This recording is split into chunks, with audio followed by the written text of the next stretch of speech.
Hi, happy Sunday to you.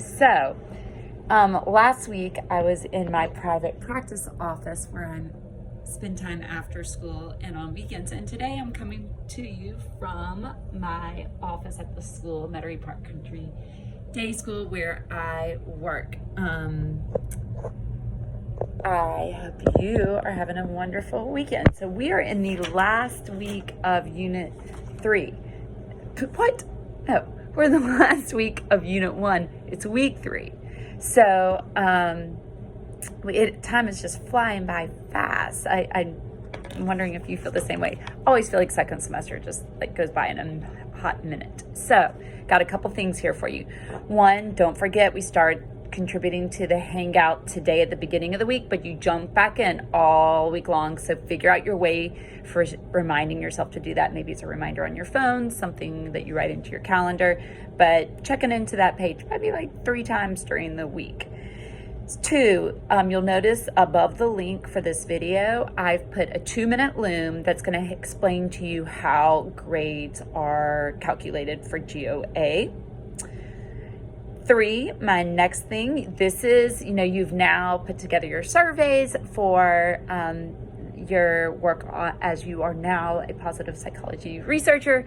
And now the most important part is about to happen. Remember last week in the video, I talked about how Brene Brown calls qualitative research, which is the type of research you've likely done here, that it's research with a soul. And you're about to bring the soul to it, meaning when you go to interpret what 50% of your participants say that they find meaning in life and due to their relationships. What does this tell us about the importance of relationships? So you're going to philosophize, you're going to grab meaning where you can find it, you're going to ask yourself questions, and then you're going to answer it around your data to build a reflective piece that's deep, that shows that you're really thinking critically and meaningfully about the data that you collected. Once you wrap that up, you're going to go into an assignment where you're going to create a mission statement for yourself. A mission statement tends to be a very concise, often it's 1 sentence long, a statement that tells us the meaning and purpose of something. So you're going to do some brainstorming in a group, alone, and develop a statement that really helps to guide your own current meaning and purpose in life. And of course that changes as life goes on and you enter different stages of development, but we're going to capture the heart of the matter for you now. Speaking of group work, there is a Zoom for this. This is what you got to do to stay on top of things in this course. Is like, as soon as I say on a Sunday video that there's going to be a Zoom that next week, go ahead, whoever gets to it first, direct message your group, start working on a time to meet.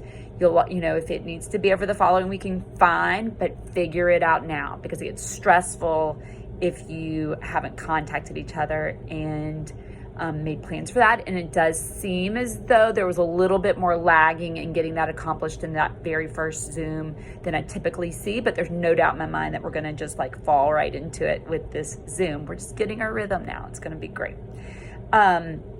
With that, I'll also, just a reminder, it's a great idea to scroll through the whole week and get a sense of what's coming ahead. Maybe you have like a 5-hour violin lesson on Thursday, so you might want to do that work on Wednesday, just planning ahead like that.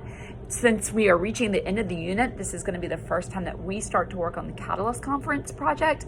So this is just, like I told you during our beginning of the semester Zooms, we're going to just start working on it during Unit 1, and we're going to build it all semester long. So by the end of the semester, you've created something that you're very proud of for yourself. One more word about grading.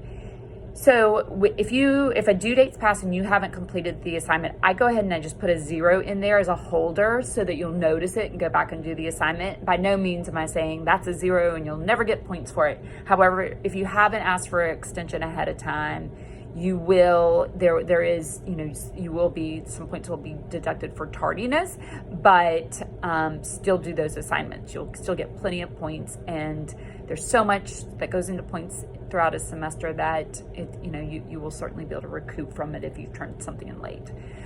Support communication, it has started, which means that GOA requires me to send that support communication home if you've fallen behind on assignments. This is not punitive. I'm not mad at you. This is just an effort for us to all support you in coming up with a plan for making up work. Okay, 2 more things, then we're gonna wrap this up. One, I like to highlight work from time to time, and to what I thought I would highlight today is when you all did that assignment on the founder who decided to stop being a grump. I thought Joanne offered something very important for us to think about, as she wrote, I'm going to quote her, as positive psychology aims to allow people to flourish in their lives and circumstances, how are the ideas of class, race, and the intersectionality of a person's identity going to affect how they can practice positive psychology in their lives? This is an essential question. This is the sort of question that we should all be kind of chewing on and wondering about and talking about as the semester progresses. And so Joanne, thank you for sharing that with us. And finally, the question of the week that you're going to jump over to twist and answer.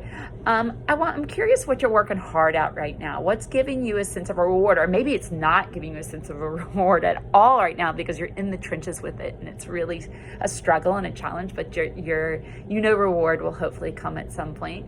For me, I'm getting ready. In a couple of weeks, I'm going to go run the marathon in Austin, Texas with a group of friends. That should be a whole lot of fun. And this morning, I completed my last really long run. So there's nothing better than wrapping up a long run. I did 18 miles this morning and saying, like, from now, I get to taper down to almost nothing until race day. I'll need to show up for that, but there is something rewarding about knowing it. I've made it this far in the training process. So I can't wait to hear what you have to say. Have a very special Sunday. Do something that feels good, and connect soon. Bye.